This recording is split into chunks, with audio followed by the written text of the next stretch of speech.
এই নতুন বছরটা আমরা যেন বেশি বেশি আল্লাহর শুকরিয়া দিয়ে নতুন বছরটাকে সমৃদ্ধ করতে পারি, বেশি বেশি যেন আল্লাহর ইবাদত করতে পারি। নতুন বছরে আমরা শপথ নেই আমরা যেন অন্তরে হিংসা লালন না করি, বিদ্বেষ লালন না করি, আমরা নিজেরা যেন কাদা ছোড়াছুরি না করি, আমরা যেন মিলেমিশে একসাথে একাকার হয়ে যাই। আল্লাহ তুমি কবুল করো, আমরা পড়ি আমিন। 60টা জিনিস মানুষ মরে যাওয়ার পরে তার কবরে পৌঁছতে থাকে। ইন্না মিম্মা ইয়ালহাকুল মুমিন মিন হাসানাতিহি বা'দা মাউতিহি, মানুষ মরে যাওয়ার পরেও যে 60টা জিনিস তার কবরে পৌঁছায় তার মধ্যে একটা হচ্ছে মসজিদান বানাহু, সে যে মসজিদ বানিয়ে গিয়েছে ওই মসজিদের সওয়াব। সুবহানাল্লাহ পড়েন। আপনি টাকা দিয়ে মসজিদ বানিয়ে দিলেন, ওই মসজিদে মুসল্লিরা নামাজ পড়ে, রোজাদাররা এসে ওখানে ইফতার খায়, তাহাজ্জুদ আদায়কারীরা তাহাজ্জুদ পড়ে, তাদের সওয়াবের কমতি হবে না, কিন্তু তাদের সওয়াবের একটা পার্সেন্টেজ সওয়াব যে ব্যক্তি মসজিদ বানালো তার আমলনামে আল্লাহ ঢুকিয়ে দেয়। সুবহানাল্লাহ বলতে পারলেন না? হে নামাজি আমার ঘরে নামাজ পড়ো আজ, দিল মে তোমার চরণ তলে হৃদয় যায় নামাজ। হে নামাজি আমার ঘরে নামাজে পড়ো আজ, দিল মে তোমার চরণ তলে হৃদয় যায় নামাজ। পড়েন আল্লাহু আকবার। কি সুন্দর লিখেছেন কাজী নজরুল ইসলাম। কাজী নজরুল ইসলাম খুব সুন্দর করে বলেছেন, মসজিদেরই পাশে আমায় কবর দিও ভাই, ঠিক কিনা? মসজিদেরই পাশে আমায় কবর দিও ভাই, যেন গোরে হতে মুয়াজ্জিনের আযান শুনতে পাই। আমার গোরের পাশে দিয়ে ভাই নামাজিরা যাবে, পবিত্র সেই পায়ের ধ্বনি এ বান্দা শুনতে পাবে। গোরা যাব হতে গুনাহগার পাইবে রেহাই, মসজিদেরই পাশে আমায় কবর দিও ভাই। কত মানুষ নামাজি ভাই মসজিদাঙ্গিহীনাতে, আল্লাহর নামের জিকির করে লুকিয়ে গভীর রাতে। আমি তাদের সাথে ওই আল্লাহর নাম জপতে চাই, আল্লাহর নাম জপতে চাই। পড়েন সবাই, মসজিদেরই পাশে আমায় কবর দিও ভাই, যেন গোরে হতেও মুয়াজ্জিনের আযান শুনতে পাই। চিল্লায় পড়তে হবে আমিন। কি দরদ ছিল আমাদের জাতীয় কবি কাজী নজরুল ইসলামের, মসজিদের পাশে আল্লাহ তুমি আমার কবর দিও। আল্লাহ এই দোয়াটা কবুল করে নিয়েছে, ঠিক কিনা? ওনার কবরের পাশে মসজিদ আছে না নাই? আছে। এজন্য মসজিদের সাথে সম্পর্ক জুড়ে দেওয়া এটা ইমানদারের আলামত, আর মসজিদকে ঘৃণা করা এটা মুনাফিকের আলামত। এজন্য আমরা যেন আমাদের হৃদয়টাকে মসজিদের সাথে জুড়ে দেই, মসজিদের সাথে যেন সুসম্পর্ক থাকে। মসজিদ সবার, মসজিদ নিয়ে দলাদলি নাই। দলাদলি আছে অনেক জায়গায়, হানাফি মসজিদ, আহলে হাদিস মসজিদ, এরকম আমরা দেখি বা শুনি, এটা ঠিক না। হানাফি মসজিদ বলে কোনো কথা নাই, আহলে হাদিস মসজিদ বলে কোনো কথা নাই। মসজিদ সবার। ছোট্ট খাট্ট বিষয় নিয়ে মসজিদে মারামারি, একজন হাত তোলে আরেকজন তোলে না, কিলাকিলি আছে না নাই? একজন বলে জোরে আমিন, আরেকজন আস্তে আমিন, মারামারি আছে না নাই? এগুলো কি মারামারি করার কোনো বিষয়? কথা বলেন। সালাতে ফরজ আছে, ওয়াজিব আছে, সুন্নাহ আছে। খেয়াল করে বুঝবেন, ফরজ যদি নষ্ট হয় সালাত ভঙ্গ হয়, you have to repeat your সালাত। ওয়াজিব নষ্ট হলে সালাত ভঙ্গ হয় না, নতুন করে পড়া লাগে না, সেজদায় সাহু দিলেই সালাত আদায় হয়ে যায়। আর সুন্নাহ নষ্ট হলে নামাজ নষ্টও হয় না, নতুন করে পড়াও লাগে না, সৌ সেজদাও লাগে না, নামাজ আদায় হয়ে যায়। সুন্নাহ নষ্ট হলে, এই যে হাত তোলা না তোলা এটা সুন্নাহ, আমিন জোরে বলা না বলা এটা কি সুন্নাহ। যেটা কোনো কারণে কেউ না করলেও তার নামাজ কবুল করে নিবে কে? আর এই সব সুন্নত লই আমগো দেশে গিলাগিলি, মৌলভীবাজারে মাশাআল্লাহ এগুলা নাই, এখানেও আছে। এগুলার অবসান ঘটুক, আমরা চাই কি চাই না? আর কত এই ছোটখাটো বিষয় নিয়ে আমরা এই বিভেদের প্রাচীর আর দেয়ালকে উঁচু করব আমাদের মাঝখানে? কবে আমরা ঐক্যের সিন্ডিকেট করব? কবে? আর কবে সাদা মনের মানুষ হব? কবে? আর কত? অনেক হয়েছে, আর না, এবার থামেন। বিভেদের প্রাচীরকে ভেঙে চুড়িয়ে দেন। ঐক্যের এমন সিন্ডিকেট করতে হবে যাতে কোনো অপশক্তি এই ঐক্যকে ভাঙতে না পারে, বানচাল করতে না পারে। চিল্লায় বলেন ঠিক কিনা? এজন্য মিউচুয়াল রেসপেক্টের দরকার, পারস্পরিক শ্রদ্ধাবোধ সব ক্ষেত্রে, রাজনীতিতে, সামাজিক অ্যাক্টিভিটিসে আমাদের আলেম ওলামাদের মধ্যে পারস্পরিক শ্রদ্ধাবোধের দরকার, মিউচুয়াল রেসপেক্ট। কেউ কাউরে রেসপেক্ট করে না, আমি যেটা বুঝছি এটাই সব, বাকি সব হারাম, এরকম বলে না অনেকে? এরকম যেন না করি। তাহলে মসজিদ সবার, মসজিদ আল্লাহর হাবিব সাল্লাল্লাহু আলাইহি ওয়াসাল্লাম খ্রিস্টানদেরকে মসজিদে ঢুকতে দিয়েছেন, আর আমরা মুসলমান ভাইয়ের জন্য মসজিদে তালা ঝুলাই দেই, আছে না নাই? আল্লাহর হাবিব সাল্লাল্লাহু আলাইহি ওয়াসাল্লাম কোথাও গেলেই প্রথমে মসজিদ বানাতেন। কি বানাতেন? মসজিদ বানাতেন। মক্কা থেকে হিজরত করে মদিনায় আসলেন, কোবায় থাকলেন কয়েক সপ্তাহ। কোবা পল্লীতে তিনি মসজিদ বানালেন, মসজিদ কোবা। ওখানে প্রতি শনিবার কেউ যদি ওযু করে ওখানে যে 2 রাকাত নামাজ পড়ে, একটা কবুল উমরার সওয়াব আল্লাহ তাআলা তার আমলনামায় দিয়ে দেয়। মসজিদে কোবা বানালেন। তারপরে মদিনায় এসে মসজিদে নববী বানালেন আল্লাহর হাবিব সাল্লাল্লাহু আলাইহি ওয়াসাল্লাম, মসজিদে নববী। এটা ছিল আল্লাহ রাসূল সাল্লাল্লাহু আলাইহি ওয়াসাল্লামের বৈশিষ্ট্য। কোথাও গেলেই তিনি মসজিদ বানাতেন, মসজিদে নববী। হায় রে, এখন তো কত সুন্দর মসজিদ আমরা দেখি, আমরা যে সালাত পড়ি। আল্লাহর হাবিব সাল্লাল্লাহু আলাইহি সাল্লামের সময় মসজিদে নববী কি এরকম ছিল? কথা বলেন। ফ্লোর ছিল বালুর ফ্লোর। কিসের ফ্লোর? আমাদের মসজিদের ফ্লোর কিসের? টাইলস। আর আল্লাহ রাসূল সাল্লাল্লাহু আলাইহি ওয়াসাল্লামের মসজিদে নববীর ফ্লোর কিসের? কথা বলে না তো আওয়াজ করে উত্তর দেন না কেন? কষ্ট হচ্ছে? দুপুরে খাইছেন না সবাই? কেন খান নাই কেন? রোজা রাখছিলেন? হ্যাঁ,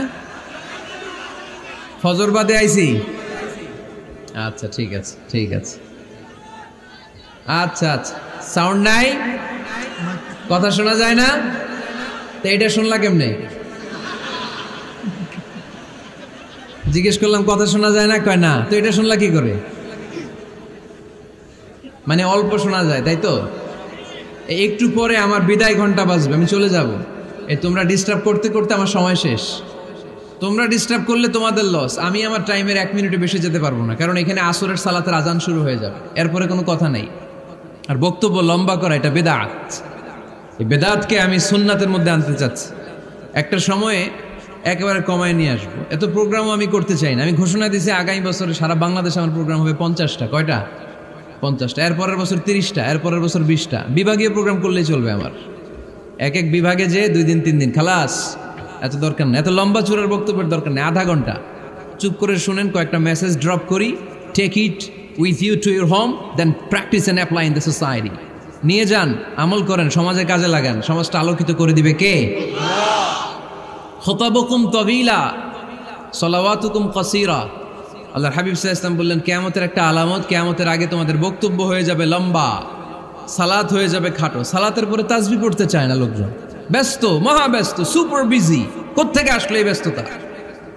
আপনি রবের সাথে মুনাজাত, না যাই ইউনাজি মুনাজাত, আপনার রবের সাথে একাকী নীরবে কথা বলতে মনে চায় না আপনার? এত তাড়াহুড়ো কিসের? ধীর স্থির হন, একটু স্থির হন, একটু মনোদৈহিক প্রশান্তি অর্জনের চেষ্টা করেন। সব সময় ব্যস্ত, ধাক্কাধাক্কি, উচ্ছৃঙ্খলা, এগুলো আমাদেরকে শেষ করে দিয়েছে। এজন্য লম্বা চোরা বক্তব্য ঠিক না। বক্তব্য শুনতে আমাদের ভালো লাগে, আমল করতে ভালো লাগে না। বক্তব্যটা শেষেই সিগারেট ধরায়, আছে না নাই? মাহফিল শেষেই বিড়ি ধরায়, কয় চমৎকার ওয়াজ করছে হুজুরে। ওয়াজটা সেরকম হয়েছে, অনেক কণ্ঠ সুন্দর হুজুরের। এতদিন ইউটিউবে দেখছি, আজকে সরাসরি দেখাইছি, আছে না নাই? তো কি লাভ হয়েছে? লাভটা হয়েছে কি? এই যে মাহফিল শেষে বিড়িটা ধরাইলেন আর গেলেন, কোনো লাভ হয় নাই। এগুলো থেকে বেরিয়ে আসতে হবে। বছরের পর বছর আমাদেরকে শেখানো হয়েছে একভাবে, কেউ এই পরিবর্তনের আওয়াজ তোলে নাই। আওয়াজ আপনাকে তুলতে হবে, আওয়াজ তোলার জন্য এত মানুষ লাগে না, আপনি একাই যথেষ্ট। আপনি দাঁড়ান না সামনে, দেখবেন আপনার সামনে কেউ টিকে থাকতে পারবে না, ঠিক কিনা? কিন্তু আপনার শক্ত সিদ্ধান্ত লাগবে, পরিবর্তনের জন্য শক্ত মানসিকতা লাগবে যে আমি পরিবর্তন করতে চাই। We have to change. যুগ জামানা পাল্টে দিতে চাই না অনেকজন। এক মানুষই আনতে পারে জাতির জাগরণ। এক মানুষই বিপদকালে বাঁচায় কাফেলায়, ক্ষুদ্র ডিঙ্গি বাঁচায় জাহাজ অসীম দরিয়ায়। এজন্য আপনার শক্ত সিদ্ধান্ত পারে আপনার মৌলভীবাজারটাকে দেশের শ্রেষ্ঠ জেলা, শ্রেষ্ঠ থানা হিসেবে আল্লাহর কাছে কবুল করতে, ঠিক কিনা? এজন্য লম্বা চূড়া আলোচনা ঠিক না। ছোটখাটো অল্প কয়েকটা মেসেজ নিয়ে যেতে পারলেই that's enough. One of the minor signs before the day of judgment, your Islamic lectures will be very longer. And your salah 5 times a day will be shorter. কিয়ামতের আগে বক্তব্য লম্বা, নামাজ খাটো, তাসবিহ পড়ে না, ব্যস্ত, মহাব্যস্ত। এই মহাব্যস্ততা ছাড়েন, কোরআন সুন্নাহর দিকে ফিরে আসেন। বরকত দিবে কে? বিশ্বনবীর মসজিদে নববীর ফ্লোর বালুর ফ্লোর ছিল, আমাদের ফ্লোর টাইলস। আল্লাহর হাবিব সাল্লাল্লাহু আলাইহি ওয়াসাল্লামের মসজিদে বালি নিচে, এই বালিতেই নামাজ পড়তেন। বৃষ্টি হলে কাদামাটি হয়ে যেত, কাদামাটিতেই সেজদা করতেন। সেজদা করলে কাদার মাটি আল্লাহর হাবিব সাল্লাল্লাহু আলাইহি ওয়াসাল্লামের নাকে আর কপালে লেগে যেত। তিনি সালাম ফিরিয়ে সাহাবাদের দিকে মুখ ফিরিয়ে বসলে দেখতেন প্রতিটা সাহাবীর নাকে আর কপালে কাদার মাটি মিশে আছে। তার মানে প্রিয় নবী সাল্লাল্লাহু আলাইহি ওয়াসাল্লামের মসজিদে নববী ছিল কাঁচা, কিন্তু মুসল্লি ছিল পাকা। আমাদের মসজিদগুলা হয়েছে পাকা, কিন্তু মুসল্লি কাঁচা, ঠিক কিনা? ফজরের সালাতে মানুষ নাই। ইমাম সাহেব আছেন কে কে এলাকায়? দেখি ইমাম, মসজিদের ইমাম, মাশাআল্লাহ। আপনাদের এইখানে ওই মসজিদে ফজরের নামাজে কয় কাতার হয়? 5 জন 6 জন? কেনে এত কম? কেনে? হ্যাঁ, আসে না, আসতে চায় না লোকজন। তো এই যে 5-6 জন ফজরের সালাতে, কল্পনা করতে পারেন ফজরের সালাতে এত কম লোক? ফজরের জামাতে লোক যায় না, এটা একটা মহামারী। যেদিন ফজরের জামাতের দৃশ্য আর জুমার নামাজের দৃশ্য একরকম হয়ে যাবে, ওই দিনই বাংলাদেশে ইসলাম কায়েম হয়ে যাবে। এখন স্লোগান তুলে বিপ্লব বিপ্লব, ইসলামে বিপ্লব। আর ফজরের সময় আমি কম্বলের ভিতরে, আছে না নাই? কোনো বিপ্লব হবে না। ফজরের নামাজ জামাতে পড়ুন, সকালটারে বরকতময় করে দিবে কে? আল্লাহর হাবিব সাল্লাল্লাহু আলাইহি ওয়াসাল্লামের মসজিদ ছিল সবার জন্য উন্মুক্ত, এখানে সবাই আসতে পারত। এজন্য মসজিদ হবে সবার। আমরা মসজিদের আবাদকারী হতে চাই। এজন্য রাব্বুল আলামিন বলেন, ইন্নামা ইয়া'মুরু মাসাজিদাল্লাহি মান আমানা বিল্লাহি ওয়াল ইয়াউমিল আখির ওয়া কামাস সালাতা ওয়া আতাজ যাকাতা ওয়া লাম ইয়াখশা ইল্লাল্লাহ ফাআসা উলাইকা আন ইয়াকুনু মিনাল মুহতাদিন। সুবহানাল্লাহ পড়েন। রব্বুল আলামিন বললেন মসজিদের আবাদকারী হবে তারা যারা আল্লাহর প্রতি ঈমান আনে, আখিরাতের প্রতি ঈমান আনে, যারা সালাত কায়েম করে, যারা যাকাত আদায় করে, যারা দুনিয়ার কাউকে ভয় পায় না, ভয় পায় একজনকে। চিল্লায় বলেন তিনি কে? যাদের হৃদয়ে আছে আল্লাহর ভয়, তারা কবু পথ ভুলে যায় না। আল্লাহর প্রেম ছাড়া এই দুনিয়া কারো কাছে কোনো কিছু চায় না, ঠিক কিনা? তাহলে যারা মসজিদের আবাদকারী এরা ভয় পায় একজনকে, চিল্লায় বলেন তিনি কে? মসজিদের আবাদকারীদের প্রথম গুণ, তারা আল্লাহ বিশ্বাস করে, তারা আখিরাতে বিশ্বাস করে, তারা সালাত কায়েম করে, তারা যাকাত আদায় করে, তারা আল্লাহ ছাড়া পৃথিবীর কাউরে ভয় পায় না। আল্লাহ বলেন ফাআসা উলাইকা আইয়াকুনু মিনাল মুহতাদিন। আশা করা যায় তারাই হলো হেদায়েতের রাস্তার উপরে আছে, ঠিক কিনা? তারাই মসজিদের আবাদকারী, যারা মসজিদে যায়, সালাত আদায় করে। এখন মসজিদের আবাদকারী আপনি হতে চান, আপনি মসজিদে যান না, আপনি আবাদকারী হতে পারবেন? মসজিদের অনেক সভাপতি আছে মসজিদে যায় না, আছে না নাই? মৌলভীবাজারে এই সমস্যা বোধহয় নাই। মসজিদের সেক্রেটারি মসজিদে যায় না, আছে না নাই? তাহলে হইলো, এটা হইলো, এটা মেনে নেওয়া যায়? এজন্য সভাপতি সাহেবরা, আপনি কষ্ট করে মসজিদ বানিয়েছেন, মসজিদে যাবেন। সভাপতি সাহেব আপনি মসজিদে যাবেন। সেক্রেটারি সাহেব আপনি মসজিদে যাবেন, তাহলে আপনি সঠিক মসজিদের আবাদকারী হবেন, ঠিক কিনা? আমরা মসজিদের আবাদকারী হতে চাই, ইনশাআল্লাহ পড়েন। উমরানুল মাসাজিদ, মসজিদের আবাদ কি করে করতে হয়? মসজিদ আবাদ করার এক নাম্বার মাধ্যম হচ্ছে মসজিদ নির্মাণ করা। কি করা? নির্মাণ করা। খেয়াল করবেন, আল্লাহর হাবিব সাল্লাল্লাহু আলাইহি ওয়াসাল্লাম বলেছেন, মান বানা মসজিদান মিন মালিহি ফিদ দুনিয়া বানাল্লাহু লাহু বাইতান ফিল জান্নাহ। যে ব্যক্তি নিজের পকেটের টাকা খরচ করে দুনিয়াতে মসজিদ বানায়, আল্লাহ তাআলা তার জন্য জান্নাতে ঘর বানায়। 60টা জিনিস মানুষ মরে যাওয়ার পরে তার কবরে পৌঁছতে থাকে। ইন্না মিম্মা ইয়ালহাকুল মুমিন মিন হাসানাতিহি বা'দা মাউতিহি, মানুষ মরে যাওয়ার পরেও যে 60টা জিনিস তার কবরে পৌঁছায়, তার মধ্যে একটা হচ্ছে মসজিদান বানাহু, সে যে মসজিদ বানিয়ে গিয়েছে ওই মসজিদের সওয়াব। সুবহানাল্লাহ পড়েন।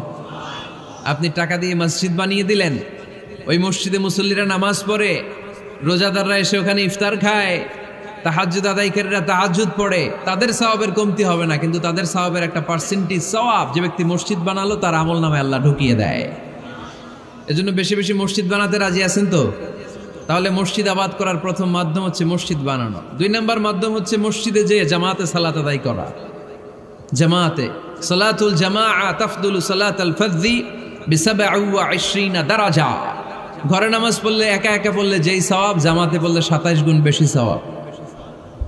সুবহানাল্লাহ বলতে পারলেন না? হে নামাজি আমার ঘরে নামাজ পড়ো আজ, দিল মে তোমার চরণ তলে হৃদয় যায় নামাজ। হে নামাজি আমার ঘরে নামাজ পড়ো আজ, দিল মে তোমার চরণ তলে হৃদয় যায় নামাজ। পড়েন আল্লাহু আকবার। কি সুন্দর লিখেছেন কাজী নজরুল ইসলাম। মসজিদ কেমন যেন মসজিদ তার নিজের ভাষায় আল্লাহর কাছে কেঁদে কেঁদে ফরিয়াদ জানায়, আল্লাহ নামাজিরা আমার ঘরে আসে না, কি সুন্দর টাইলস, কি সুন্দর মুসল্লা, কি সুন্দর এয়ার কন্ডিশন, সব আছে কিন্তু মুসল্লি নাই, ঠিক কিনা? মসজিদগুলো আল্লাহর কাছে ফরিয়াদ জানায়। এজন্য আমরা যেন মসজিদমুখী হই। কি মুখী? আওয়াজ করে বলতে হবে, কি মুখী? মসজিদমুখী। তাহলে মসজিদ আবাদের 1 নম্বর পদ্ধতি মসজিদ বানানো। 2 নম্বর মসজিদে বেশি বেশি যে জামাতে সালাত আদায় করা। 3 নম্বরে মসজিদের সাথে সম্পর্ক জুড়ে দেওয়া, হৃদয়টা যেন সবসময় মসজিদের সাথে লেগে থাকে। আল্লাহর হাবিব সাল্লাল্লাহু আলাইহি ওয়াসাল্লাম বললেন, সাবআতুন ইউযিল্লুহুমুল্লাহু ফি যিল্লিহি ইয়াওমা লা যিল্লা ইল্লা যিল্লু। 7 শ্রেণীর ব্যক্তিকে আল্লাহ তাআলা কিয়ামতের দিন আরশের নিচে ছায়া দিবে, যেদিন আল্লাহর আরশের ছায়া ছাড়া কোনো ছায়া পৃথিবীতে থাকবে না। সেই দিনটা কি এই দিনের মতো? কিয়ামতের দিনটা আজকের এই দিনের মতো হবে? 50,000 বছর হবে। এটা লেন্থ, এটা ডিউরেশন।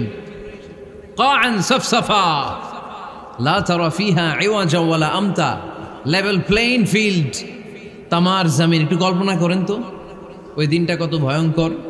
বাবা ছেলেরে চিনবে না ওই দিন, ছেলে বাবারে চিনবে না, স্ত্রী স্বামীকে চিনবে না, স্বামী স্ত্রীকে চিনবে না, পীর সাহেব মুরিদ চিনবে না, মুরিদ পীর সাহেবকে চিনবে না, নেতা কর্মীকে চিনবে না, কর্মী নেতাকে চিনবে না। হায় হায়, ইয়া নাফসি বলে কাঁদবে। সূর্যটা মাথার কাছে চলে আসবে, সূর্যের তাপে মাথার মগজগুলো গলে গলে নাকের ছিদ্র আর কানের ছিদ্র দিয়ে টপ টপ করে বেয়ে বেয়ে পড়বে। তৃষ্ণায় মানুষগুলো পাগল পাড়া, জিহ্বাটা বের হয়ে নাভি পর্যন্ত ঝুলতে থাকবে। সেদিন সবাই পাগলের মতো ছুটতে থাকবে, কোনো ছায়া নাই আল্লাহর আরশের ছায়া ছাড়া। আল্লাহর হাবিব বললেন, 7 শ্রেণীর ব্যক্তিকে আল্লাহ তাআলা আরশের নিচে ছায়া দিবেন। এর মধ্যে 1 শ্রেণীর ব্যক্তি, রাজুলুন কলবুহু মুআল্লাকুন বিল মাসাজিদ, ওই ব্যক্তি যার হৃদয়টা সবসময় আল্লাহর মসজিদের সাথে লেগে থাকে। মসজিদের সাথে যার হৃদয় লেগে থাকে তাকে আরশের নিচে ছায়া দিবে কে? এজন্য মসজিদের সাথে যেন আমাদের হৃদয়গুলো লেগে থাকে। অনেকেই দেখবেন এত ভালো নামাজে, জোহর পরে টেনশন করে আসরটা কই পড়বো, আসর পরে চিন্তা করে মাগরিবের সময় আমি কোথায় থাকবো, মাগরিবের সময় টেনশন, ইস এশাটা হয়ে গেলেই তো শেষ। এরকম লোক আছে না নাই? এদেরকে সেই কঠিন ভয়াবহ দিনে আরশের নিচে ছায়া দিবে কে? তারপরে মসজিদ আমাদের 4 নম্বর পদ্ধতি, মসজিদকে পরিচ্ছন্ন রাখা, মসজিদকে ঝাড়ু দেয়া। মসজিদকে যারা পরিষ্কার করে তাদের হৃদয়ের যন্ত্রণা দূর করে দেয় কে? সাইয়েদনা ইব্রাহিম আলাইহিস সালাম এবং ইসমাঈল আলাইহিস সালামকে আল্লাহ তাআলা আদেশ করেছেন তাহহিরা বাইতিয়া লিত্তাইফিনা ওয়াল আকিফিনা ওয়ার রুকআই সুজুদ। হে ইব্রাহিম, ইসমাঈল, বাপ বেটা দুইজন মিলে মসজিদ ঝাড়ু দাও। কি ঝাড়ু দাও? মসজিদেরি ঝাড়ু বড়দার ও কামারে হাত শোনো আমার মুনাজাত। পড়েন, শোনো শোনো ইয়া ইলাহি আমার মুনাজাত, শোনো আমার মুনাজাত। পড়েন আমিন। মসজিদ ঝাড়ু দেওয়া মসজিদ আমাদের অন্তর্ভুক্ত। আপনারা কেউ কোনোদিন মসজিদ ঝাড়ু দিয়েছেন নাকি? কে কে দিয়েছেন দেখি? সবাই? সবাই মসজিদের খাদেম? মাশাআল্লাহ। আমিও দিছি মসজিদ ঝাড়ু, অনেক দিছি। মাশাআল্লাহ, আল্লাহ তুমি কবুল করো। যাদের হৃদয়ে বড় জ্বালা, ফ্যামিলিতে সুখ নাই, শান্তি নাই, তারা হৃদয়ে প্রশান্তি আনতে চাইলে এতিমখানায় যাবেন, এতিমের মাথায় হাত বুলিয়ে দিবেন, এতিমের মুখে খাবার তুলে দিবেন। আপনার হৃদয়টারে নরম করে দিবে কে? আল্লাহর ঘর মসজিদে যাবেন, নিজ হাতে মসজিদটারে একটু পরিষ্কার করে দিবেন, আপনার জীবনটারে উজালা করে দিবে কে? তাহলে এগুলো করার মাধ্যমে আমরা মসজিদের আবাদ করতে চাই। আমরা মসজিদের আবাদকারী হতে চাই কি চাই না? আল্লাহর ঘর মসজিদ আবাদ করার মতো শ্রেষ্ঠ কাজ পৃথিবীতে হতে পারে না। এই মসজিদের কিছু আদব আছে, আল্লাহ রাসূল সাল্লাল্লাহু আলাইহি ওয়াসাল্লাম বলেছেন এই আদবগুলো মেনটেন করে যেন আল্লাহর ঘর মসজিদের সাথে আমরা ব্যবহার করি। মসজিদের 1 নম্বর আদব হচ্ছে মসজিদে ওযুর সাথে প্রবেশ করা। কিসের সাথে? ওযু করে পরিচ্ছন্ন হয়ে মসজিদে প্রবেশ করা। এজন্য অপবিত্র অবস্থায় গোসল ফরজ, এরকম অবস্থায় মসজিদে ঢোকা যাবে? কথা বলেন, ঢোকা যায়? যেই নারীদের মাসিক চলতেছে, মেনস্ট্রুয়েশনাল পিরিয়ড চলতেছে, ওই নারীদের পক্ষে মসজিদে ঢোকা জায়েজ আছে? নাই। তাহলে এটা হলো 1 নম্বর আদব। মসজিদে ঢোকার সময় কি করে ঢুকবো? ওযু করে। আওয়াজ করে বলেন, কি করে ঢুকবো? ওযু করে। 2 নম্বর আদব হচ্ছে মসজিদে যাওয়ার সময় সবচেয়ে ভালো জামাটা পরে যাব, সবচেয়ে ভালো পাঞ্জাবিটা পরে যাব। জান তো আপনারা? না সবচেয়ে সিরাটা পরে যান?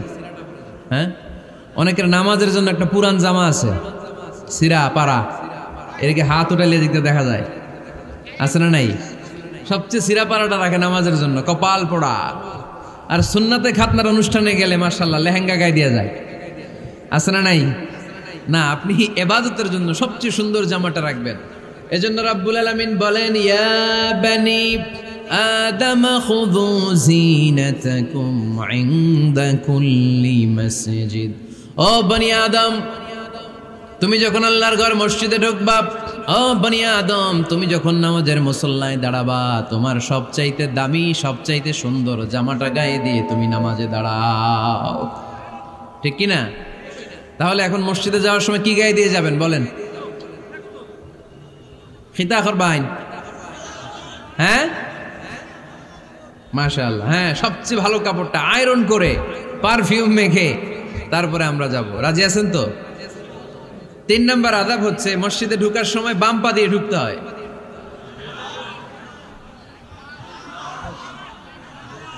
কোন পা? আরো জোরে। এদেরকে গুতা মারা লাগে, নাইলে আওয়াজ বাড়ে না। এরকম ভলিউম টাইট করতে হয়, ভলিউম হাই করলে আর পরে বাড়ে, এমনি বলতে চায় না। আর ঘটনা কি? হ্যাঁ, খায় নাই। বদরের যুদ্ধ হয়েছিল রমাদানে, কোনো সাহাবী খায় নাই, না খাইয়া একেবারে সাইজ করে দিছে কাফেরদেরকে। আমরা না খেলেও আমাদের হৃদয়ে ইমানি শক্তি আছে না নেই? এই তো বোঝা যাচ্ছে ইমানি শক্তি আছে। এতক্ষণ আছিল কই? তো মসজিদে ঢোকার সময় কোন পা দিয়ে? এগুলো মনে থাকে আমাদের? ভুলা যাই আমরা, খেয়াল থাকে না তো এগুলা। এত কিছু মনের মধ্যে রাখলে এগুলো মনে থাকবে কেমনে? মসজিদে ঢোকার সময় কোন পা? আরো জোরে। বেরোয়ার সময় কোন পা? মনে থাকবে? মসজিদে যখন ঢুকবেন ডান পা দিয়ে ঢুকবেন, আর দোয়া পড়বেন, আউযু বিল্লাহিল আযীম ওয়া বিওয়াজহিল কারীম ওয়া সুলতানিহিল কদীম মিনাশ শাইতানির রাজীম। বিষ্ণু সাল্লাল্লাহু আলাইহি ওয়াসাল্লাম বললেন, যে ব্যক্তি মসজিদে ঢোকার সময় এই দোয়াটা পড়বে, শয়তান আফসোস শুরু করে। সে বলে, হায় হায়, আজকের দিনের জন্য, সারা দিনের জন্য তো তুই আমার ওয়াসওয়াসা থেকে বেঁচে গেলি।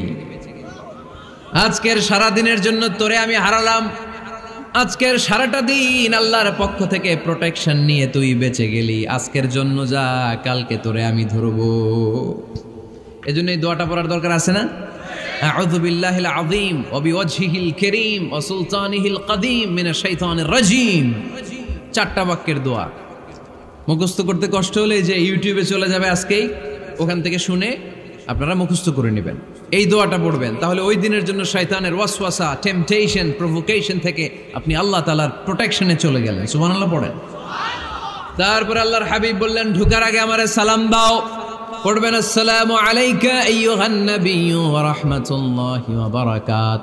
এই 2টা জিনিস যখন করে ফেললেন, তখন ডান পা দিয়ে পড়বেন, আল্লাহুম্মা আফতাহ লি আবওয়াবা রাহমাতিক। সুবহানাল্লাহ পড়েন।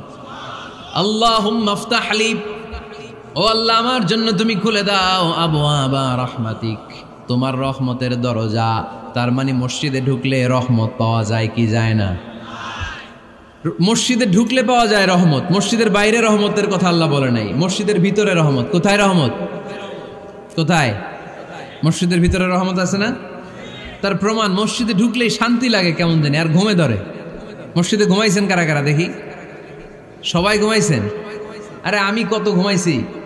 জুমার নামাজের সময় যে কি ঘুম আসে, আসে আসে কমন পড়ছে, একেবারে কমন পড়ে গেছে। ঘুম আসে কারণ রহমতের ঝিরি ঝিরি বাড়ি ধারা আল্লাহ তাআলা আরশের উপর থেকে নাজিল করতে থাকে। আর এই রহমতের কারণে হৃদয়টা প্রশান্ত হয়ে যায়, অনেকের ঘুমও চলে আসে, ঠিক কি না? এজন্য আল্লাহুম্মা আফতাহ লি আবওয়াবা রাহমাতিক, ও আল্লাহ তোমার রহমতের দরজাগুলো আমার জন্য খুলে দাও। এই দোয়া পড়লে রহমতের দরজা খুলে দেয় কে? আবার মসজিদ থেকে যখন বের হবেন তখন কোন পা দিয়ে? জোরে বলেন। বাম পা দিয়ে কি পড়বেন? আল্লাহুম্মা ইন্নী আসআলুকা মিন ফাদলিক, ও আল্লাহ তোমার কাছে আমি তোমার পক্ষ থেকে ফদল চাই, মানে রিজিক চাই। রিজিক দেয়ার মালিক কে? তার মানে খুব সোজা সাপটা কথা হচ্ছে, মসজিদের ভিতরে পাওয়া যায় রহমত, আর বাইরে পাওয়া যায় ফদল বা রিজিক। বাইরে পাওয়া যায় কি? রিজিক। মসজিদের ভিতরে রিজিক আছে। তার মানে সারাদিন মসজিদে বসে থাকলে রিজিক মিলবে? নামাজের সময় নামাজ পড়তে হবে, কাজের সময় কাজ করতে হবে। এটাই হচ্ছে ইসলামের বিধান। নামাজের সময় নামাজ, কাজের সময়। আমি প্রশ্ন করব, আওয়াজ করে উত্তর দেন। নামাজের সময়, কাজের সময়, নামাজের সময়, কাজের সময়। এটা মনে থাকবে। এজন্য আল্লাহ বললেন, ফাইদা কুদিয়াতিস সালাতু ফান্তাশিরু ফিল আরদি ওয়াবতাগু মিন ফাদলিল্লাহ। যখন তোমাদের সালাত শেষ হয়ে যায়, আল্লাহর রিজিক অন্বেষণের জন্য আল্লাহর জমিনে তোমরা ছড়িয়ে যাও। নামাজের সময় আসবেন, নামাজ শেষ বের হয়ে যান। ফান্তাশিরু ফিল আরদ, জমিনে ছড়িয়ে পড়ো।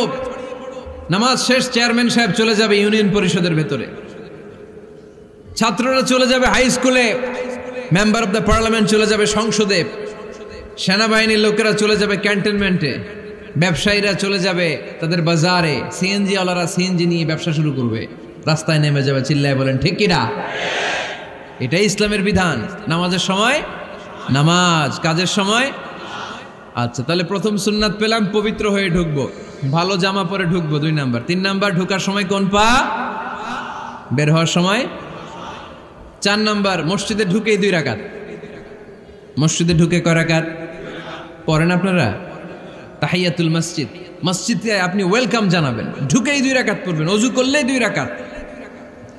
আল্লাহর হাবিব সাল্লাল্লাহু আলাইহি ওয়াসাল্লাম মসজিদে নববীতে জুমার খুতবা দিচ্ছেন। খুতবা চলাকালীন সময়ে এক সাহাবী এসে মসজিদের মধ্যে বসে পড়লেন। আল্লাহর হাবিব সাল্লাল্লাহু আলাইহি ওয়াসাল্লাম সাহাবীরে বললেন, দাঁড়াও। সাহাবী দাঁড়ালেন। আল্লাহর নবী জিজ্ঞেস করলেন, কেন বসে বললা? 2 রাকাত পড়ছো নাকি? সাহাবী বলে, পড়ি নাই। বিশ্বনবী বললেন, তাহলে তাড়াতাড়ি 2 রাকাত নামাজ পড়ে বসে যাও। সুবহানাল্লাহ পড়েন। 2 রাকাত পড়ো নাই তো পড়ো, দাঁড়াও, তারপরে বসো। দেখেন, খুতবা চলাকালীন সময়ে আমাদের খতিবরা কখনো খুতবা থামায়? কথা বুঝেন নাই? জুমার খুতবা আপনারা শুনেন না? খুতবা চলতেছে, ওই মুহূর্তে ইমাম সাহেবরা কখনো খুতবা থামায়? মাঝখানে কোনো ঝামেলা হলে থামায় না। প্রথম খুতবা শেষ, বসে, তারপরে দ্বিতীয় খুতবা। খুতবার মাঝখানে কোনো থামাথামি নাই। কিন্তু আল্লাহর হাবিব সাল্লাল্লাহু আলাইহি সাল্লাম কেমন খতিব ছিলেন দেখেন। আল্লাহর হাবিব সাল্লাল্লাহু আলাইহি সাল্লামের খুতবা দেওয়ার স্টাইল অ্যান্ড অ্যাটিটিউড এবং আমাদের খুতবা দেওয়ার স্টাইল অ্যান্ড অ্যাটিটিউড আল্লাহ রাসূল সাল্লাল্লাহু আলাইহি ওয়াসাল্লামেরটা কত প্রাণবন্ত ছিল। আল্লাহ রাসূল সাল্লাল্লাহু আলাইহি ওয়াসাল্লাম সোসাইটি ওরিয়েন্টেড একজন পার্সোনালিটি ছিলেন, সমাজের মানুষ কেন্দ্রিক, খুব সামাজিক ছিলেন আল্লাহ রাসূল সাল্লাল্লাহু আলাইহি ওয়াসাল্লাম। তিনি দেখলেন একজন বসে পড়ছে, উনি খুতবা থামায় দিলেন, জুমার খুতবা থামায় বললেন, এই নামাজ পড়ছো না, পড়ো 2 রাকাত পড়ো। আবার খুতবা শুরু করলেন, সুবহানাল্লাহ পড়বেন না? একবার তিনি খুতবা দিচ্ছেন, দেখলেন আল্লাহ রাসূল সাল্লাল্লাহু আলাইহি ওয়াসাল্লামের 2 জন নাতি হাসান আর হুসাইন রাদিয়াল্লাহু তাআলা আনহুমা, ছোট্ট মানুষ, কাতারের ভিতরে ঢুকে কোনো সাহাবী টুপি টান দেয়, কারো পাগড়ি ধরে টান দেয়, একজন এদিকে দৌড় দেয়, আরেকজন ওদিকে দৌড় দেয়। মসজিদে একটা ডিস্টার্ব হচ্ছে। আল্লাহর হাবিব সাল্লাল্লাহু আলাইহি ওয়াসাল্লাম খুতবা থামিয়ে দিলেন, মিম্বার থেকে নেমে আসলেন, 2 নাতিকে 2 হাতে ধরলেন, ধরে আস্তে করে জান্নাতের এই 2 সর্দারকে নিয়ে মিম্বারের উপরে দাঁড়ালেন। এই হাতে এই নাতি, ওই হাতে আরেক নাতি। এরপর দাঁড়িয়ে দাঁড়িয়ে তিনি বাকি খুতবা দিলেন। পড়েন সুবহানাল্লাহ। কত প্রাণবন্ত খুতবা। উনিও খুতবা দিতেন, আমরাও খুতবা দেই। আল্লাহর হাবিব সাল্লাল্লাহু আলাইহি ওয়াসাল্লাম খুতবা দিচ্ছেন, এক সাহাবী এসে বলল, ইয়া রাসূলুল্লাহ, মদিনায় দুর্ভিক্ষ, বৃষ্টি নাই, আপনি বৃষ্টির দোয়া করেন। রাসূল সাল্লাল্লাহু আলাইহি ওয়াসাল্লাম খুতবা থামায় দিলেন, থামায় দিয়ে দোয়া শুরু করলেন, আল্লাহুম্মা আসকিনা গাইসান মুগীসান মারিআন মুরিআন নাফিআন গায়রা দার আজিলান গায়রা আজল। আল্লাহ, উপকারী বৃষ্টি দেন, যে বৃষ্টিতে আমাদের ফসল জন্মাবে, সবুজ ঘাস লতা পাতা জন্মাবে, আমাদের গবাদি পশুর রিজিক বাড়বে, এরকম উপকারী বৃষ্টি আমাদেরকে দিয়ে মদিনাটারে ধন্য করে দেন। বৃষ্টি শুরু হলো, জুমাবার বৃষ্টি, শনি রবি সোম মঙ্গল বুধ বৃহস্পতি শুক্র, টানা 7 দিন বৃষ্টি। এবার বৃষ্টির চোটে মদিনায় বন্যা হয়ে গেছে। এতদিনে দুর্ভিক্ষ, এতদিনে কি, এখন বৃষ্টির বরকতের দোয়া করছে, বৃষ্টিতে এবার বন্যা।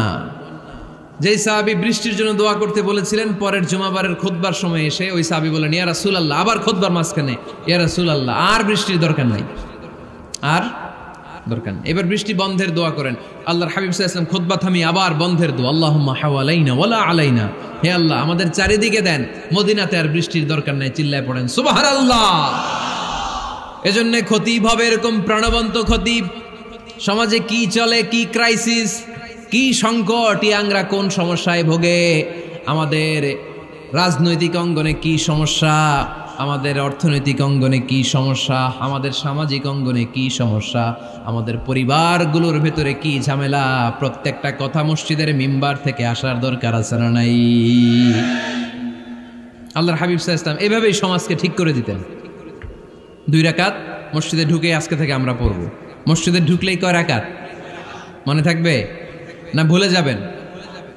তারপরে আল্লাহর হাবিব সাল্লাল্লাহু আলাইহি ওয়াসাল্লাম বলেছেন, খবরদার কবরের উপর মসজিদ বানিও না। কবরস্থান একদিকে, মসজিদ আর একদিকে। কিন্তু বাংলাদেশে মসজিদের সাথে কবর মিলানো আছে না নাই? ছোট্ট একটা মসজিদ, কিন্তু এত বড় বাবার কবর আছে না নাই? এগুলো করবেন না আপনি। আগে হবে মসজিদ, পরে কবরস্থান। যেমন মসজিদে নববী হয়েছে আগে, তারপরে বিশ্বনবীর কবর এখানে আছে না নাই? মসজিদে নববী প্রতিষ্ঠিত হয়েছে আগে, পরে বাকি কবরস্থান আছে না নাই? কিন্তু কোন আল্লাহর ওলির কবরস্থানের উপরে যদি মসজিদ বানান, তার উপর লানাত দিয়েছে কে? লাআনা রাসূলুল্লাহ আলাল ইয়াহুদ ওয়ান নাসারা ইত্তাখাযু কুবুর আমবিয়াইহিম মাসাজিদা। আল্লাহর রাসূলের লানত ইহুদি নাসারাদের উপর, কারণ ইহুদি আর নাসারাদের একটা খাসলাত, একটা বৈশিষ্ট্য ছিল, তারা তাদের নবীদের কবরের উপরে মসজিদ বানায় ফেলত। এটা করা যাবে? এজন্য এলাকায় এলাকায় এই ঝামেলা, কবর আর মসজিদ হবে আলাদা। আবার মসজিদের কেবলার দিকে যেন কবরস্থান না হয়, তাহলে শিরক হওয়ার সম্ভাবনা আছে না নাই? খুব সাবধান, আল্লাহ সব মাফ করে কিন্তু শিরক মাফ করে না, ঠিক কি না? শিরক হচ্ছে মহাপাপ, সব পাপের বাপ। এজন্য আমরা সব করলেও শিরকের গুনাহ মুসলমান কখনো করতে পারে। এরপর আল্লাহর হাবিব বললেন, মসজিদকে পরিষ্কার পরিচ্ছন্ন রাখো, এটাও মসজিদের আদাব। মসজিদে আতর লাগিয়ে দেন, বাখুর জ্বালিয়ে দেন। আপনাদের এই এলাকার মধ্যে তো বাখুরের অভাব নাই, আগরের অভাব নাই, ঠিক কিনা? গতকাল প্রোগ্রাম ছিল কই? সুজানগর, আগরের রাজধানী। আগর চিনেননি আপনারা? হ্যাঁ, এই যে দেহনেল উদ পারফিউম, আপনাদের এই যে মাহাতাব সাহেবের আল হারামাইন, এরপরে যে আজমল কোম্পানি, এও আপনাদের এই মৌলভীবাজার এলাকার। এরকম অনেক কোম্পানি আছে দুবাই ভিত্তিক, গোটা বিশ্বে ওনারা ব্র্যান্ডিং করেছে। এগুলোর র ম্যাটেরিয়াল, কাঁচামাল যায় হচ্ছে আপনাদের মৌলভীবাজার থেকে। সম্মানিত ভাইয়েরা, মসজিদ পরিষ্কার পরিচ্ছন্ন রাখবেন, এই বাখুর জ্বালাবেন, দেহনেল উদ, এই পারফিউমগুলো ছড়িয়ে দিবেন। মসজিদের মধ্যে অনেক মসজিদে দুর্গন্ধ আছে না নাই? এই কার্পেটের মধ্যে ময়লা, পরিষ্কার করে না। আল্লাহর হাবিব সাল্লাল্লাহু আলাইহি ওয়াসাল্লাম বলেছেন, খবরদার। আম্মা জান আয়েশা বর্ণনা করেন, আমার রাসূলুল্লাহ সাল্লাল্লাহু আলাইহি ওয়াসাল্লাম বিবিনাইল মসজিদ ফি দুয়ার, ওয়া আন তুতাইয়াবা ওয়া তুনাজ্জাফ, আমরা যেন এলাকা এলাকায় মসজিদ বানাই, মসজিদগুলোকে যেন পারফিউম দিয়ে আতর দিয়ে সুগন্ধময় করে দেয়, বিশ্বনবী আদেশ করেছেন। সুবহানাল্লাহ পড়েন। এজন্য কোনো অপরিচ্ছন্ন মসজিদ থাকতে পারবে না। মসজিদের পাশ দিয়ে গেলে আতরের ঘ্রাণে আমোদ হয়ে লোকজন যেন বুঝতে পারে এটা আল্লাহর ঘর, মসজিদ। চিল্লায় বলেন ঠিক কিনা? এরপরে আল্লাহর হাবিব সাল্লাল্লাহু আলাইহি ওয়াসাল্লাম বলেছেন মসজিদের আরেকটা আদব হলো মসজিদকে অতিমাত্রায় ডিজাইন না করা। বেশি ডিজাইন করা যাবে না। এমন ডিজাইন করা যাবে না যে এটা মসজিদ বোঝাই যায় না, এত লাইটিং ফাইটিং করে, এটা কি মসজিদ না কমিউনিটি সেন্টার বোঝাই যায় না। আছে না নাই? আছে। এরকম যেন আমরা না করি সম্মানিত ভাইয়েরা। বিশেষ করে মসজিদের সামনের দেয়ালে। কোন দেয়ালে? সামনের দেয়ালটা কেবলার দিকে যেই দেয়াল, এই দেয়ালটা হতে হবে ফ্রেশ, যাতে করে মানুষের দৃষ্টি আকর্ষণ না করে। প্রায় মসজিদের দেয়ালের মাঝখানে দেখবেন আপনি ক্যালেন্ডার ঝুলায় রাখে, আছে না নাই? মৌলভীবাজার কি অবস্থা? খিতা খবর আছে? তো এই যে ক্যালেন্ডার ঝুলায় রাখে, ওইখানে দেখবেন বিভিন্ন মসজিদের ছবি, এতিমখানার ছবি, মানুষের ছবি। তো মানুষ নামাজও পড়ে আবার ওগুলোও তাকায়, আছে না নাই? প্রথম কাতারে পরে ওইখানে কি লেখা এগুলো পরে, তার ডিস্টার্ব হচ্ছে না? এই মুসল্লির দৃষ্টি যাতে অন্যদিকে না যায় এটা খেয়াল রাখতে হবে। যদি পারা যায় মসজিদের সামনে কোনো ঘড়ি টড়ি চলবে না। ঘড়ি মসজিদের পেছনের দেয়ালে, সময়সূচি পেছনের দেয়ালে, সব পেছনে। সময় কয়টা বাজে ওটা ইমাম দেখলেই চলবে, ইমাম এভাবে দেখে নিবে, আপনারাও দেখে নেবেন। কিন্তু সামনের দেয়ালটা যত সিম্পল করা যায়। আল্লাহর হাবিব সাল্লাল্লাহু আলাইহি ওয়াসাল্লাম নামাজ পড়া অবস্থায় সামনে এমন কিছু রাখতেন না যেটার দ্বারা আল্লাহর হাবিব সাল্লাল্লাহু আলাইহি ওয়াসাল্লামের সালাতে মনোযোগ অন্যদিকে চলে যায়। আমরা যখন সালাত পড়ি যদি অন্যদিকে তাকাই, ফেরেশতার মাধ্যমে আল্লাহ একটা ডাক দেয়, বলে আকবিল, এই বান্দা ফিরে আয়, তোর নজর থাকা দরকার সেজদার জায়গায়, ফিরে আয়। আপনি আবার যখন অন্যদিকে তাকান আল্লাহ বলে ফিরে আয়, সেজদার দিকে তাকা। আপনি আবার যখন ঘড়ির দিকে তাকান আল্লাহ বলে আকবিল, ফিরে আয়, সেজদার দিকে তাকা। আপনি যখন আবার অন্যদিকে তাকান তখন আল্লাহ বলে লা হাজাতা লি ইলা সালাতিক, তোর এই নামাজের দরকার আমার নাই। নাউজুবিল্লাহ পড়বেন না? তোর এই নামাজের দরকার আমার নাই। অজু করে কষ্ট করে যাকে খুশি করার জন্য আপনি সালাতে দাঁড়ালেন, উনি যদি বলে এই নামাজের দরকার নেই, তা কার জন্য নামাজ পড়লেন আপনি? কথা কি বুঝতে পেরেছেন? এই জন্য এলাকার গণ্যমান্য ব্যক্তিবর্গ আছে, আমাদের চেয়ারম্যান সাহেব আছে, আরো অন্যান্য বিজনেস ম্যাগনেটরা আছে, আপনারা মসজিদ যখন নির্মাণ করবেন সামনের দেয়ালটা যত সাদামাটা হতে পারে ততই ভালো। এমনকি জায়নামাজের মধ্যে এখন কাবা ঘরের ছবি আছে না নাই? আছে না? কি মুসলমান আমরা, নিজের কাবারে নিজে লাথি মারি নামাজের আগে, মনের অজান্তে নিজের কাবাকে নিজে লাথি মারছি। এরকম জায়নামাজ ব্যবহার করা নিষেধ। চিল্লায় বলেন ঠিক কিনা? সাদা ফ্রেশ জায়নামাজ বাজারজাত করেন, আপনাদের সিদ্ধান্তই ওনাদের ব্যবসা বয়কট হয়ে যাবে। আপনারা যদি এখন থেকে মসজিদের মিনারা আর কাবা ঘরের যে প্রতিকৃতি বা ছবি, এরকম ছবি সম্বলিত জায়নামাজ কিনা বন্ধ করে দেন, এদের মার্কেট থাকবে? কথা বলেন। কালকে থেকে আমরা জায়নামাজ কেনার সময় ফ্রেশ জায়নামাজ কিনবো। কোনো মসজিদ, কোনো মিনার, আমাদের কাবা ঘরের ছবি সম্বলিত কোনো জায়নামাজ কিনা যাবে? আওয়াজ করে বলেন যাবে? যাবে না। এগুলো হচ্ছে মসজিদের আদাব, এগুলো রক্ষা করে মসজিদে ঢোকার দরকার আছে না নাই? পৃথিবীতে 3টা মসজিদ সবচাইতে শ্রেষ্ঠ মসজিদ। কয়টা? আওয়াজ করে বলেন না। 1 নাম্বার মসজিদুল হারাম, ফাওয়াল্লু উজুহাকুম শাতরা, যেখানেই তোমরা নামাজ পড়ো না কেন মসজিদের হারামের দিকে হয়ে নামাজ পড়ো। কেবলা কোন দিকে আজকে? এদিকে, এইদিকে কেবলা। আমি যদি এদিকে হয়ে পড়ি নামাজ হবে না? হবে না কেন? কারণ কেবলামুখী হয়ে নামাজ পড়া ফরজ। চিল্লায় বলেন ঠিক কিনা? মসজিদুল হারাম পৃথিবীর প্রথম মসজিদ। ওখানে একটা ঘর আছে, ঘরটার নাম হলো কাবা। ইন্না আউওয়ালা বাইতিন উদিআ লিন-নাসি লাল্লাযী বিবাক্কাতা মুবারাকা।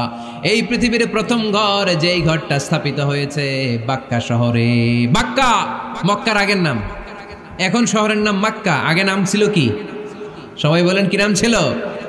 বাক্কা। এটা পৃথিবীর আদি ঘর। সব নবীদের পরশধন্য পদধূলিতে এই জায়গাটা বরকতময় হয়েছে। এটা এমন ঘর যেই ঘরের চারদিকে 1 রাকাত নামাজ পড়লে 1 লক্ষ রাকাতের সওয়াব পাওয়া যায়। হজ উমরা করেছেন কে কে দেখি? হজ উমরা করেছেন আপনারা না? মাশাআল্লাহ। আমরা যারা করতে পারি নাই আল্লাহ তাদেরকেও তৌফিক দাও। আমরা যেন এই কাবা ঘরে যে প্রাণ ভরে সালাত আদায় করতে পারি, আল্লাহ তৌফিক দান করো। আমরা যেন মসজিদে নববীতে যে প্রাণ ভরে সালাত পড়তে পারি, তৌফিক দান করো। আল্লাহর হাবিব সাল্লাল্লাহু আলাইহি ইসলামের কবরের সামনে দাঁড়িয়ে যেন আমরা প্রাণ খুলে মন প্রাণ উজাড় করে বিশ্বনবী সাল্লাল্লাহু আলাইহি ইসলামকে সালাম দিতে পারি। আল্লাহ তৌফিক দান করো। এই কাবা ঘরকে কেন্দ্র করে প্রতিদিন 100টা রহমত নাজিল হয়। আওয়াজ করে বলেন কয়টা? আল্লাহর হাবিব বললেন প্রতিদিন প্রতিনিয়ত 100টা রহমত নাজিল হতেই থাকে। সিত্তুন আলিত তাইফিন 60টা রহমত তাদের উপর নাজিল হয় যারা কাবা ঘরের চারদিকে তাওয়াফ করে। আরবাঈন আলিল মুসাল্লিন বাকি 40টা নাজিল হয় যারা কাবা ঘরের পাশে নামাজ পড়ে। ওয়া 20 আলিন নাযিরিনা ইলাল কাবা বাকি 20টা রহমত প্রতিনিয়ত নাজিল হয় যারা তাওয়াফ করে না, সালাত আদায় করে না, শুধু কাবার গিলাফের দিকে তাকিয়ে থাকে। কাবার দিকে তাকায় থাকলেই সওয়াব। সুবহানাল্লাহ পড়েন। এক রাকাতে কয় লক্ষ রাকাতের সওয়াব। এজন্য আল্লাহর হাবিব সাল্লাল্লাহু আলাইহি ওয়াসাল্লাম বলেছেন লা তুশাদ্দুর রিহাল ইল্লা ইলা সালাসাতি মাসাজিদা, স্পেশাল ভার্চু এন্ড রিওয়ার্ড, বিশেষ সওয়াবের নিয়তে পৃথিবীর এই 3টা জায়গা ছাড়া কোথাও নিয়ত করে ভ্রমণ করা জায়েজ নাই। এক হচ্ছে মসজিদুল হারাম, 2 হচ্ছে মসজিদ নববী, 3 হচ্ছে মসজিদুল আকসা। এই 3টা মসজিদ ছাড়া পৃথিবীর কোনো মসজিদে নিয়ত করে সফর করা যাবে না, বিশেষ নিয়তে সফর করা যাবে না। যে আমি যদি এই মৌলভীবাজারের জামে মসজিদে যাই বেশি সওয়াব পাওয়া যাবে, এই নিয়তে সফর করা যাবে না। বেশি সওয়াব শুধু এই 3 মসজিদে। মসজিদুল হারামে 1 রাকাতে কত রাকাতের সওয়াব? কথা কয় না, বুঝে নাই বোধহয়। কয় লক্ষ? আর মসজিদে নববীতে 1 রাকাতে 1000 রাকাতের সওয়াব। আরেক বর্ণনায় আছে 50,000, বর্ণনাটা দুর্বল। সহি বর্ণনায় এসেছে 1 রাকাতে 1000 রাকাতের সওয়াব। মসজিদুল আকসায় সালাত পড়লে 1 রাকাতে, এক বর্ণনায় এসেছে 250 রাকাতের সওয়াব, আরেক বর্ণনায় এসেছে 500 রাকাতের সওয়াব। এই 3টা মসজিদ ছাড়া যে নামাজ পড়লে বেশি সওয়াব হবে এই নিয়তে সফর করা যাবে? চিল্লায় বলেন যাবে। তবে মসজিদটা দর্শন করার জন্য যেতে পারবেন। মসজিদটা দেখতে কেমন, এটার ক্যালিওগ্রাফিক্যাল ডিজাইন কেমন, এটার আর্কিটেকচারাল ডিজাইন কেমন, এটার দৃষ্টিনন্দন সৌন্দর্য কেমন, মসজিদটা দেখতে কেমন, দেখতে যেতে পারবেন। কিন্তু বিশেষ সওয়াব রিওয়ার্ড এই 3টা মসজিদ ছাড়া অন্য কোনো মসজিদের জন্য হবে না। এই মসজিদ হচ্ছে আমাদের সামাজিক ঐক্যের কেন্দ্রবিন্দু, এটা হচ্ছে আমাদের কমিউনিটি সেন্টার। আমরা শুধু নামাজের জন্য মসজিদকে ইউজ করি, এছাড়া আরো অনেক ইউসেজ আছে মসজিদের। খেয়াল রাখবেন, আমাদের মুসলমানদের মসজিদ হিন্দুদের মন্দিরের মতো নয়। কোথায় আজান হইছে? শেষ করে দিব না? সুবহানাকাল্লাহুম্মা বিহামদিকা আশহাদু আল্লা ইলাহা ইল্লা আনতা আস্তাগফিরুকা ওয়া আতুবু ইলাইক।